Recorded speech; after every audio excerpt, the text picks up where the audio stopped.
Dzisiaj moim gościem jest Sylwester Budzelewski, dyrektor zarządzający agencji reklamowej White Anchor i dla mnie osobiście ekspertem do spraw sprzedaży na Facebooku.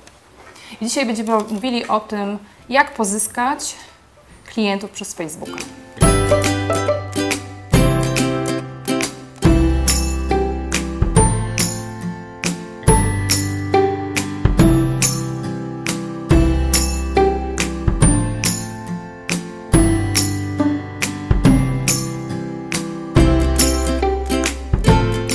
Sylwester, jak patrzysz na to, co na rynku się dzieje, bo jesteś w tej branży już dosyć długo, to powiedz mi, ludzie prowadzą biznesy, mają średnie i małe przedsiębiorstwa. Na co powinni zwrócić uwagę albo jak zarządzać tymi swoimi social mediami, żeby nauczyć się pozyskiwać klienta przez Facebooka? Przede wszystkim na samym początku powiedziałbym, że przedsiębiorstwa, zwłaszcza w Polsce, nie powinny się za bardzo bać mediów społecznościowych. Statystyka jest bezlitosna, bo mówi, że w 2016 roku tylko niecałe 9%, dokładnie bodajże 8,4% polskich przedsiębiorstw prowadziło marketing na Facebooku. To jest znacznie poniżej średniej unijnej. Średnia unijna to jest 18%. Dalej bez szału, tak na dobrą sprawę, zwłaszcza jeżeli zerkniemy na Stany Zjednoczone, tak? Czyli a tam ile jest? Tam 90%, tak? 9 na 10 przedsiębiorstw, wszystkie firmy z top 100, wszystkie są w social media, niekoniecznie na Facebooku, to czasami jest tylko Twitter, tylko YouTube, ale są obecne. Wystarczy zajrzeć sobie na ich profile i faktycznie prowadzą tam regularną komunikację. Właściwie po co? Dlaczego? No właśnie, po co, dlaczego? Każdy ma inne cele tak naprawdę. Być może błąd polega też na tym, że wszyscy chcieliby przez Facebooka czy za pomocą innych mediów społecznościowych sprzedawać bezpośrednio, a nie zawsze działa to w ten sposób. I czasami zniechęca to polskich przedsiębiorców, którzy... Bo nie ma efektów tu i teraz. Nie ma efektów tu i teraz, no nie oszukujmy się też, wynika to z też mniejszych budżetów. No i się boją, tak? Boją się... A też moim zdaniem niewiedza, Sylwester, że są jakieś narzędzia, które działają, że trzeba to robić, wiesz, systematycznie, sukcesywnie, badać, mierzyć, wracać, poprawiać, bo ktoś raz spróbuje jakiegoś formatu reklamy na przykład i mówi, no tak, ale nikt mnie się nie przeklikał, nie pozyskałem klienta, tak, przez Facebook. Oczywiście, zgadza się. Łatwo się zrazić po pierwszych niepowodzeniach. Tymczasem należy po prostu dać sobie nieco więcej czasu, jednak spróbować wykroić jakieś tam środki, niech to będzie 3000 na kwartał, tak? Czyli 1000 zł miesięcznie. Już nawet za takie kwoty da się coś zrobić, częściowo własnymi siłami, częściowo przy pomocy czy freelancera, czy na przykład małej agencji, która wesprze nas na przykład w reklamach. I tutaj faktycznie potestować różne rozwiązania, polegać na wiedzy właśnie osób, które są już doświadczone. Sylwester, to ja mam do Ciebie pytanie. To znaczy, że każdy przedsiębiorca, który decyduje się samodzielnie ustawiać reklamy na Facebooku, pozyskiwać klientów przez Facebooka, powinien najpierw się nauczyć, jak to robić. Tak, zdecydowanie tak. Warto skorzystać czy z usługi na przykład konsultingu. Nie musimy koniecznie brać od razu agencji. Ile to kosztuje? Różnie, naprawdę różnie. To zależy, do kogo się zgłosimy. Natomiast czy konsulting, czy na przykład szkolenie, to jest czasami wydatek, załóżmy jednodniowe szkolenie niech będzie, to jest czasami wydatek dosłownie około 600-700 zł netto, tak, za osobę, gdzie szkolenie całodniowe już powiedzmy daje nam pewne fundamenty, tak, które pozwolą nam uniknąć już na starcie błędów. Przepalania kasy. I przepalania kasy, dokładnie. Dokładnie. Czyli co, sugerujesz, żebyśmy się pierw nauczyli, ale jakbyśmy mówili o tych narzędziach. Nie, przepraszam, wróćmy. Wróćmy do pytania, czy to ma być jednak freelancer, czy agencja? Tak naprawdę to zależy od wielu czynników, tak? Jeśli chodzi o freelancera, no rzeczywistość jest brutalna i zwykło się niestety traktować freelancerów jako najtańsze źródło tak jakby tutaj usługi marketingowej. A tak nie jest? W tym zakresie. To zależy. To zależy tak naprawdę, jak dobry jest freelancer. Czasami freelancerami zostają osoby z wieloletnim doświadczeniem, świetni specjaliści, którzy zapewnią naprawdę bardzo wysoką jakość usługi, ale też będą się nieźle cenić. Tak? Ale agencja jest droższa. Dobra agencja jest droższa. Agencje renomowane to naprawdę są czasami bardzo wysokie koszty. koszty, gdzie tutaj początkujących przedsiębiorców no raczej na to nie będzie stać. To już będzie dla takich bardziej średnich biznesów. No ale tutaj również można poszukać, tak? Fakt faktem, nie oszukujmy się, jeżeli chcemy mieć pewną jakość, będzie to kosztowało. Okay. Pamiętajmy tylko, że jest to inwestycja, która ma nam się zwrócić. No, oczywiście, więc czasami trzeba trochę wydać, żeby potem osiągnąć jakiś zysk z tego, tak? No, a my się trochę tego boimy, tak? Bo raz się sparzyliśmy, nie udało nam się, zakładamy, że Facebook nie działa, oszukują nas, przepalają kasę i już. Ale wiesz co, dobrze, bo to jest bardzo ciekawy temat o tym, czy wybrać agencję, czy freelancera.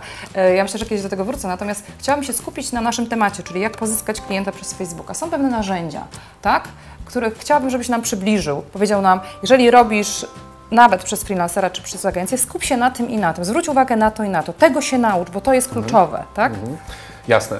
Narzędzi jest sporo. Facebook, zwłaszcza Facebook, wychodzi naprzeciw przedsiębiorcom. Jeżeli miałbym wymienić kilka takich szczególnie godnych uwagi, Co zwrócić uwagę, tak. to z bezpłatnych takich narzędzi, z takich możliwości, funkcji Facebooka, na pewno wymieniłbym możliwość zmiany na przykład wyglądu strony, bardziej dostosowaną pod naszą branżę. Tak? Ale czyli strony profilu na Facebooku? Profilu na Facebooku, dokładnie. Kiedyś profile na Facebooku wszystkie wyglądały tak samo, obojętnie czy był to profil, nie wiem, jakiegoś piosenkarza, czy jakiejś gazety, czy nie wiem, lokalnego sklepu, wszystkie wyglądały tak samo. Natomiast od pewnego czasu, będzie to już kilka miesięcy, może nawet rok, jest możliwość lekkiej modyfikacji wyglądu naszej strony, która będzie po prostu bardziej trafiała w naszą branżę. Ale to jest kontentowo czy graficznie? Jedno i drugie. Właśnie o to chodzi, że warto zadbać o to, żeby, nie wiem, były na przykład ładne ikonki, które będą ilustrowały nasze usługi, opisać je ładnie, możemy podać ceny, nie musimy, natomiast możemy to później wyeksponować zarówno na samej stronie, jak i możemy dodawać takie usługi w publikowanych przez nas postach. A możesz mi podać jakieś strony, które są fajnie zrobione, profile, które moglibyśmy sobie obejrzeć i zobaczyć, ok, oni robią to dobrze? Dobrze robi to firma marketingowa, de facto sprawny marketing. Sprawny marketing, musimy to sprawdzić. Oni świetnie eksponują właśnie swoje usługi. Możecie też zajrzeć na przykład z branży innej, czyli z branży e-commerce, na przykład na polski profil New Balance Poland. Oni mają z kolei sekcję sklep. To jest również element właśnie wspomnianej funkcji edycji, tak jakby dostosowania wyglądu strony pod konkretną branżę. Tam sekcja sklep polega na tym, że no niestety trzeba ręcznie dodawać produkty wraz ze zdjęciami, opisem, ceną. Natomiast kiedy poświęcimy temu trochę czasu i faktycznie stworzymy taką sekcję sklep, to możemy zamienić niejako Facebooka w taką ładną wystawę sklepową, tak, która będzie kierowała bezpośrednio potem na stronę www. Bo oni kierują ruchem na stronę www, pokazują produkt i potem przekierowują ruch na stronę www. Tak, to polega po prostu właśnie na tym, że produkt jest wyeksponowany, on również może być podpięty, taka miniaturka pod post, albo po prostu jak ktoś wejdzie na sekcję sklep bezpośrednio ze strony na Facebooku, to zobaczy właśnie dany produkt, który mu się podoba i jeżeli faktycznie będzie chciał dokonać zakupu, klika po prostu przycisk, jest przekierowany na stronę sklepu i śmiało może kupować. Chciałabym te narzędzia, wiesz, żebyś mi powiedział, czego używać, na co zwrócić uwagę. Jasne. Jednym z takich najlepszych moim zdaniem narzędzi Facebooka, które sprawdzają się też w prowadzeniu biznesu, to jest Audience Insights, czyli po polsku? Statystyki grupy docelowej. Okay. Znajdziemy to w menedżerze reklam, jest tam taka zakładka. Mamy pewną wizję naszego klienta, tak? Mamy stworzoną personę w głowie, czy też już nawet sobie ją rozpisaliśmy i możemy to faktycznie zweryfikować z tym, co nam pokaże Facebook. Tak? Czyli na przykład, jeżeli stwierdzamy, że naszą grupą docelową, naszą klientelą docelową będą na przykład, nie wiem, 23-34 kobiety zainteresowane na przykład tematyką fitness, możemy sobie to faktycznie wpisać i zobaczyć, jakie będą też pokrewne zainteresowania. To daje nam szersze możliwości, tak? Bo czasami może być tak, możemy sprawdzić, jakie dodatkowe zainteresowania mają w ogóle nasi fani, tak? Czyli jeżeli ktoś polubił naszą stronę, możemy zobaczyć, jakie inne strony, jakie inne zainteresowania są właśnie w tej naszej grupie fanów. Czyli co, wybierasz sobie w grupie docelowej na przykład, nie wiem, kobiety 23-30 parę lat, które interesują się beauty, fitness, plus jeszcze może jakieś zdrowe odżywianie, tak? I co nam to daje? Właśnie są to dodatkowe informacje, które pomagają, no raz, że właśnie w targetowaniu reklam, tak, jeżeli prowadzimy płatne kampanie Facebook Ads, a dwa, że ogólnie daje nam to wiedzę o naszych odbiorcach, tak? Możemy sobie pomyśleć na przykład wtedy nad jakimiś akcjami marketingowymi, na które wcześniej nie wpadlibyśmy, dlatego że nie zdawaliśmy sobie sprawy, że nasza grupa docelowa interesuje się jeszcze dodatkowo, załóżmy, zdrowym odżywianiem, tak? A właśnie to narzędzie Audience Insights pozwala nam właśnie na wydobycie takich fajnych ciekawostek na temat interesującej nas grupy docelowej. Jak nie wiemy, to tak trochę troszeczkę na działamy ślepo. wtedy I wtedy przepalamy dokładnie ten budżet. Ale Ty wspomniałeś o lead-adsach. Opowiedz o tych lead-adsach, bo ja mam wrażenie, że wiele ludzi o tym nie wie, wiesz? Tak. Ale to jest funkcjonalność, która już jest dosyć długo. 1,5 roku, 2 lata? Jak nie więcej, No właśnie, dlaczego ludzie nie znają tego? Dlaczego użytkownicy? Nie znają, jest to rzadko w ogóle stosowane, to znaczy kiedyś było na pewno stosowane częściej, teraz rzadziej. Ktoś spróbował, nie wyszło i się zniechęcił, tak? Natomiast czy Lead Ads, czy jakakolwiek inna reklama, jakikolwiek inny cel reklamy powinien być po prostu testowany i sprawdzany w różnych wariantach, tak? Jeśli chodzi o Lead Ads, to jest to format, który polega na pozyskiwaniu danych kontaktowych bezpośrednio właśnie z Facebooka. Wszystko. No, nie wszystko. Ale wszystko możesz wiedzieć. No masz adres e-mail, masz numer telefonu, masz imię i nazwisko, no masz wszystko dane. To, co chcemy. No tak? Wszystko, co chcemy. Albo inaczej, wszystko to, czego potrzebujemy do nawiązania właśnie pierwszego kontaktu. Relacji, sprzedaży, wiesz, w zależności jaki masz cel, to co mówiłeś, nie? Dokładnie. I tutaj od nas zależy tak na dobrą sprawę, jak my to rozegramy, tak? Powiedz o jakimś sukcesie tej lead-adsów, bo ja jestem wielką fanką tego rozwiązania i uważam, że to jest magia, tylko trzeba umieć to dobrze poukładać, nie? Mam dobry przykład, jeśli chodzi o, powiedzmy, taki sukces w zakresie prowadzenia kampanii Lead Ads. Jest to sprzedaż studiów MBA, które, no, jak wiemy, są drogie i nie są produktem, który kupujemy pod wpływem impulsu. Są to w ogóle studia, tak? Czyli osoba musi być no, naprawdę zainteresowana też tematem. Tymczasem, no i wydawać by się mogło, że Lead Ads, zwłaszcza na Facebooku, gdzie czasami tego leada bardzo łatwo zostawić, czasami ludzie też faktycznie impulsywnie zostawiają te leady. A to dobrze czy źle, czy impulsywnie zostawiają? To, że zostawiają impulsywnie, no teoretycznie źle, ale to pytanie, jaki to jest odsetek ludzi, tak? Bo czasami jest tak, że to będzie załóżmy 10% całości, więc za bardzo nie ma się co tym przejmować, tak? Że ktoś zostawił to po prostu impulsywnie. Z drugiej strony, jeżeli mamy dobrą procedurę kontaktu, dobrą sprzedaż. Czyli ja powiem, o co chodzi. Dobra procedura kontaktu polega to na tym, że pozyskaliśmy adresy, e-mail, na przykład numer telefonu, imię i nazwisko, bo ktoś na przykład zapisał się, jestem zainteresowany, weź tą promocję i potem co my z tym robimy? Bo samo zebranie bazy danych to jeszcze wiosny nie czyni. Nie będzie może od razu przełożenia na sprzedaż, może trzeba zadzwonić, może trzeba wygrzać tego leada i potem dopiero dopiąć, tak? Czyli sprzedać. Może ta procedura powinna być w niektórych kategoriach dłuższa, bardziej skomplikowana, może pierw się zaznajomić, zaprzyjaźnić, a potem dopiero dopiąć sprzedaż. O tym mówisz, tak? Zgadza się, tak. Jeśli chodzi o takie dogrzewanie leada, to się nazywa lead nurturing, czyli takie odżywianie. Czy to narzędzie Lead Ads jest dla wszystkich kategorii? Tak na dobrą sprawę tak. To wszystko zależy od tego, do czego chcemy te leady wykorzystać, tak? Bo każdy chce pewnie na koniec dnia sprzedać, nie? Ale właśnie w sumie nie każdy, tak? Bo może być tak, że część osób będzie wykorzystywała lead adsy w procesie na przykład rekrutacji. No tutaj to zależy, czy to jest sprzedaż, czy nie, tak? No gdzieś tam na koniec dnia chcesz kontakt, chcesz coś z nimi zrobić, tak? No. Okej, ale rekrutacja jest super przykładem, tak? Czyli tutaj nie sprzedajemy, ale mimo wszystko wykorzystujemy lead adsy do tego, żeby pozyskać kontakty do zainteresowanych osób, no i faktycznie z nimi później porozmawiać, tak? Zaprosić na rozmowę, jeżeli okażą się wartościowymi kandydatami, czy też w ogóle przeprowadzić przez procedurę, którą sobie przygotujemy. Powiedz mi, a jeszcze oprócz tych lead adsów, co jeszcze byś tu zarekomendował, żeby albo się nauczyć, sprawdzić, przetestować? Co jeszcze bym zarekomendował? Coraz lepiej, moim zdaniem, działają reklamy optymalizowane pod konwersję. One różnią się od lead adsów tym, że konwersja zachodzi już na stronie docelowej. Tak? Czyli przekierowujemy ruch na naszą stronę, Przekierowujemy ruch na stronę, tak. To wymaga implementacji piksela Facebooka, czyli takiego skryptu śledzącego, który no raz, że bada w ogóle zachowanie osób, które weszły na stronę, co one robią, jak się zachowują, a dwa, że dobiera nam grupę docelową, która ma największe szanse na to, że właśnie skonwertuje, tak, czyli przejdzie cały ten proces od wejścia na stronę do na przykład zostawienia kontaktu czy dokonania zakupu. Natomiast uważam, że jak najbardziej warto korzystać z tego rozwiązania, zwłaszcza, że generowanie konwersji nie musi odbywać się poprzez pozyskiwanie wyłącznie nowego ruchu, ale możemy wykorzystywać to w kampaniach remarketingowych, czyli możemy sobie budować całe lejki sprzedażowe, które polegać będą na tym, że najpierw pozyskamy ruch na stronę, czy to za pomocą Facebooka, czy za pomocą AdWordsów, bądź też innych źródeł.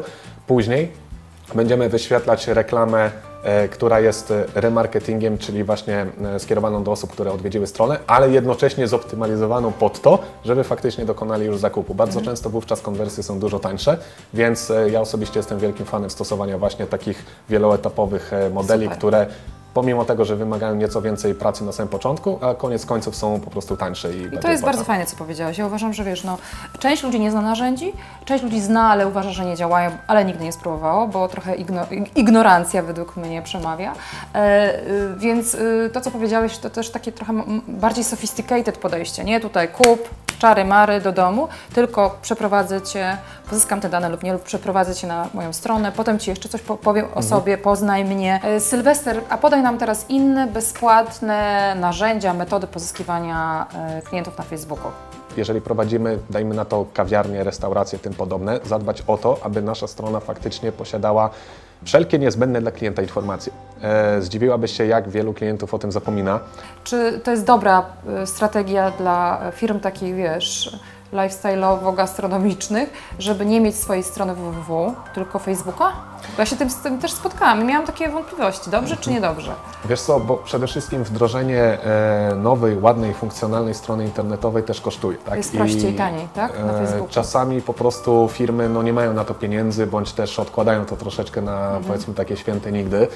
Facebook jest dobrą alternatywą na początek, tak? Bo faktycznie można na frazę taką naszą brandową, tak, nazwę lokalu, nazwę restauracji.